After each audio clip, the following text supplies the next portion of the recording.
Olá, eu sou o Bruno. Oi, eu sou a Lina. E hoje a gente está trazendo um vídeo especial sobre vistos. Let's go out now, down to San Clemente, hit the beach with surf in California. Come on baby, you and me can watch the sunset. No vídeo anterior a esse, a gente perguntou sobre o que vocês gostariam de saber mais, e o que mais apareceu foi a questão de vistos. Visto de partner, visto de família, residência permanente. Então, esse vídeo de hoje é específico e especial sobre isso. A gente não desconsiderou os outros pedidos, a gente está trabalhando neles também. A gente andou fazendo bastante coisa pela cidade agora que o clima está melhorando.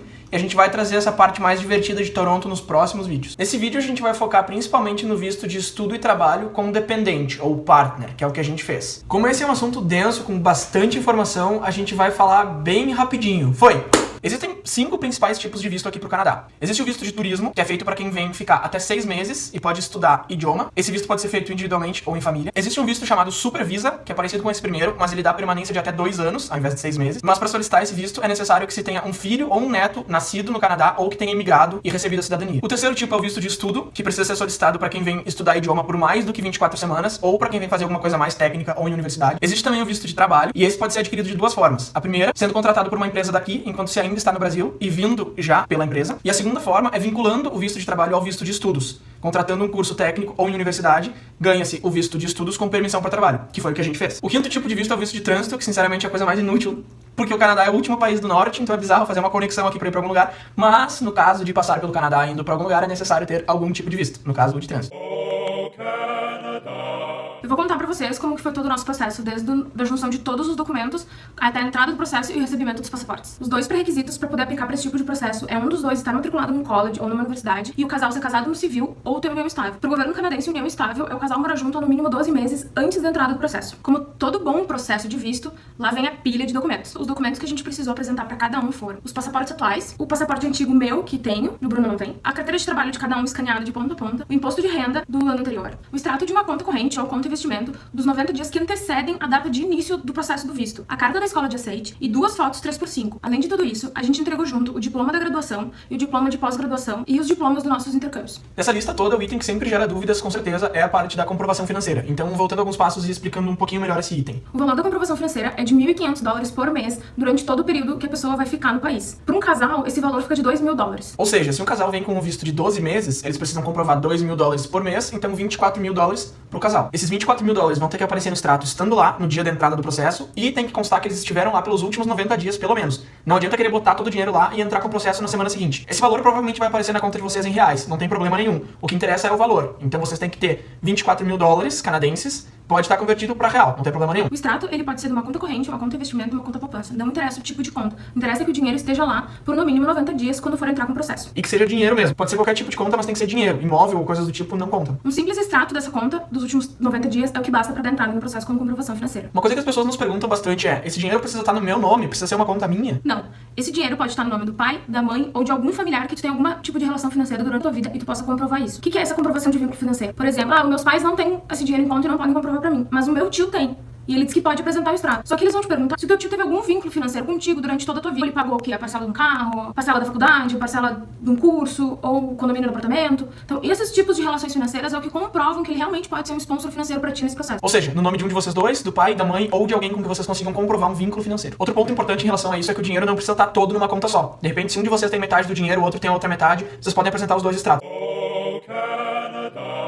E além de coletar toda a documentação e pegar o extrato, ainda tem outro passo bem importante antes de dar entrada no processo de visto em si, que é a matrícula na escola. De uma maneira bem generalista, o processo funciona da seguinte maneira. Primeiro, tu escolhe o college que quer se matricular, depois tu te matricula por conta própria ou numa agência, no nosso caso eu fiz numa agência, e aí tu faz o pagamento e pronto, tá matriculado. Aí tu precisa ser aceito. Para isso, tu vai ter que passar pelo teste da escola. O critério padrão é o nível de inglês, mas o teste em si varia bastante de escola para escola. Costuma ser algo do tipo um teste de idioma feito online e uma entrevista por telefone ou por Skype. Muita gente fica bem nervosa por causa dessa entrevista. Meu Deus, uma ligação do Canadá que vai definir meu futuro, mas é bem tranquila. Eu fiz esse processo com mais de uma escola, fiz pra testar mesmo, e foi super tranquilo. Eles fazem perguntas sobre o teu dia a dia, sobre o que tu faz na carreira, sobre por que tu quer fazer o curso. Então, na verdade, a preocupação maior tem que ser com o teste, porque é o que mede o inglês mesmo, e a entrevista é mais um bate-papo pra eles verem que, não, realmente essa pessoa vai ser um aluno legal e tudo mais. Então essa parte é tranquila mesmo. Feito isso, e sendo aceito, o passo seguinte é receber o e-mail da escola dizendo, parabéns, nós estamos te aceitando como aluno e estamos emitindo a sua LOA, que é um dos documentos mais importantes na entrada do processo de visto. Aí que eles vão emitir junto com o governo e aí que eles vão te enviar essa LOA. Então esse processo, desde a escolha do college até o recebimento do documento necessário, toma aí de 2 a 6 semanas, mas depende bastante, porque tem várias partes envolvidas, inclusive o governo canadense.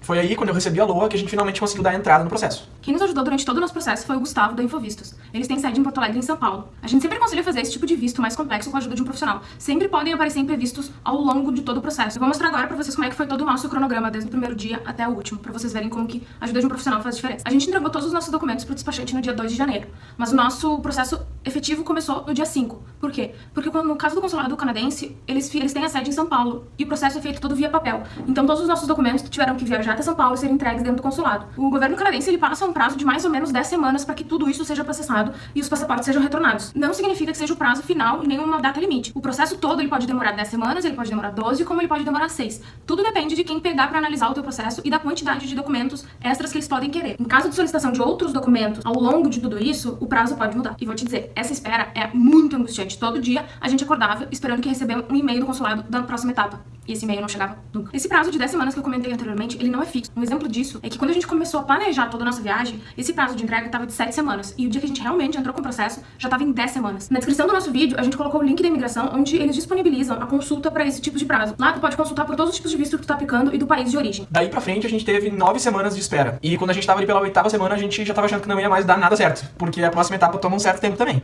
E o que é a próxima etapa? A próxima etapa é o exame médico. Então, 9 semanas depois da entrada no processo, eu recebi um e-mail solicitando o meu exame. Aí a gente pensou, agora vai. Porque depois que um dos dois recebe a solicitação, em até 24 horas o outro recebe também. E aí os dois agendam o exame, fazem e vai o processo adiante. Então, no dia seguinte a esse e-mail, a gente ficou esperando o da Lina chegar. Mas o meu não chegou. Eu não recebi a solicitação de exame. O que eu recebi foi o pedido pra comprovação de coabitação com o Bruno. Foi aí que eu entrei em desespero e achei que mais nada ia dar certo também. O que é esse tipo de comprovação? Eles estavam pedindo pra eu comprovar que já fazia no mínimo 12 meses que eu e o Bruno a gente morava no mesmo endereço.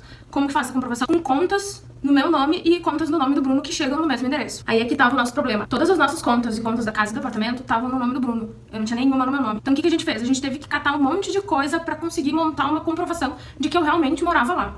Então a gente pegou algumas notas fiscais de produtos e compras que aconteceram, que estavam no meu nome, que tinham o endereço do nosso apartamento, mas que eram de data mais ou menos aproximada de 12 meses anteriores, não chegava bem na data que eles precisavam. Para complementar, a gente pegou os extratos dos últimos 12 meses e grifou todas as transações financeiras que tinham entre nós. Por exemplo, o Bruno pagava as contas e eu automaticamente já transferia metade daquele valor pra ele. Então a gente grifou pra poder mostrar que eu pagava as contas e que a gente dividia a nossa moradia. A gente juntou tudo isso, botou numa pasta, escreveu uma carta junto pro consulado explicando o que era aquela montoeira de extrato grifado pra tudo que é lado. Ligou pro despachante e falou, cara, a gente tá indo aí com a documentação toda, vamos ver o que tu acha. A gente chegou lá, entregou aquela pasta, ele já tava com meio cabisbaixo, começou a ler, cada página que ele folhava, ele franzia mais a testa, nos dava aquela olhadinha com uma cara de não vai dar. E aí ele foi lendo, a gente conversou e ele falou, tá, cara, eu acho que pode dar certo sim, mas vamos refazer essa carta. Aí ele reescreveu a carta numa linguagem um pouco mais de como o consulado fala, digamos assim, explicou tudo de novo, fez um filtro ali, nos devolveu alguns documentos, ficou com a maioria, organizou de uma maneira bem bacana e mandou. E aí ele nos disse, agora é esperar o retorno dos caras.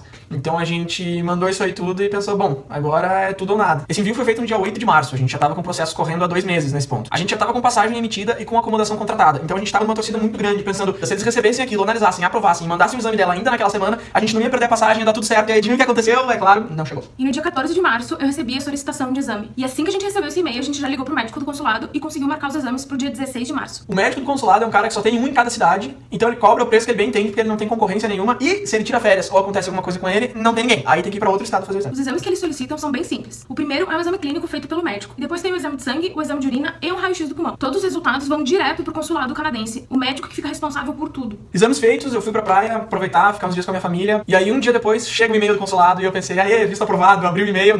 Não era isso. Eles estavam pedindo mais um documento. Agora eles queriam que a gente comprovasse que eu morava no meu apartamento. Que? Veja bem, eles pediram pra gente comprovar que a Lina morava comigo. E a gente conseguiu. A gente mandou aquele calhamaço de provas e eles aceitaram. Só que agora eles queriam que eu comprovasse que eu morava lá. Essa parte foi bem fácil. Eu peguei uma conta da NET do mês anterior e uma conta da NET de 13 meses atrás e mandei as duas. Só que foi tão fácil que a gente ficou meio assim, porque a essa altura a gente já tinha tomado todos os sustos possíveis e imagináveis. E isso, claro, já foi suficiente pra não conseguir mais aproveitar nada, então eu voltei pra Porto Alegre e a gente tava tentando ocupar a cabeça de todas as maneiras possíveis, porque a gente achava que essa bucha não ia chegar nunca mais. Aí um belo dia a gente tava assistindo um filme na Netflix e a Lina foi pra cozinha fazer pipoca, e uns 5 minutos depois eu entrei na cozinha, comecei a ler um e-mail em inglês, quando eu cheguei na metade ela começou a chorar e não ouviu mais nada do resto. É tanta tragédia na história que vocês devem estar achando que foi um e-mail de recusa, mas não, ela tava chorando de emoção, foi um e-mail dizendo que o visto dela tinha sido aprovado. Isso foi dia 22 de março. Claro que a gente ainda tomou um último sustinho, porque sim, esse e-mail era dizendo que o visto dela tinha sido aprovado. Só que eu era o titular e eu não recebi e-mail de aprovação. Aí a gente falou com o despachante e ele disse, não, relaxa, às vezes o do dependente chega antes mesmo, mas em até 24 horas chega o teu. Eu falei, tranquilo, é claro que não chegou. Mas tudo bem, isso aí foi só o susto mesmo. Esse e-mail é só pra tranquilizar e dizer que tá tudo certo. O que vale mesmo é o que vem dentro do passaporte em papel, que eles enviam por malote lá de São Paulo. Um detalhe importante, mesmo que o visto do titular seja aprovado, o visto do dependente ele pode ser negado. Mas nunca ao contrário, se o visto do titular for negado, automaticamente o dependente tá fora do processo e também foi negado. Enfim, os passaportes em si a gente recebeu no dia 27. Nessa altura a gente já tinha cancelado passagem, acomodação e tudo mais, porque o nosso plano era vir dia 23. Mas o caos, no fim das contas, não foi tão grande assim, a gente conseguiu reacomodar tudo, eu perdi só uma semana de aula e deu tudo certo.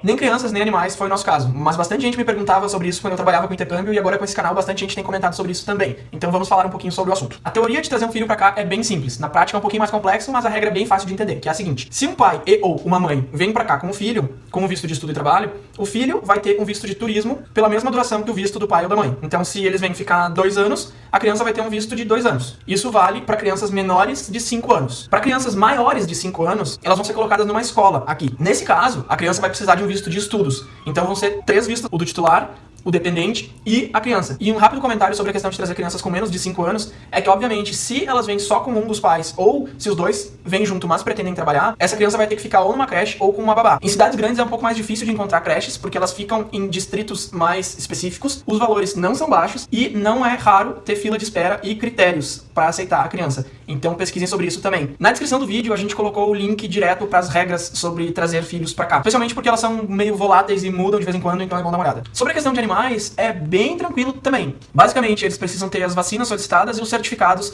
escritos por médicos credenciados. É mais complicada a parte da companhia aérea do que do governo em si, então é importante se informar qual é a política da companhia que vai trazer vocês. A inspeção do animal e dos certificados acontece aqui, na imigração, na entrada no país.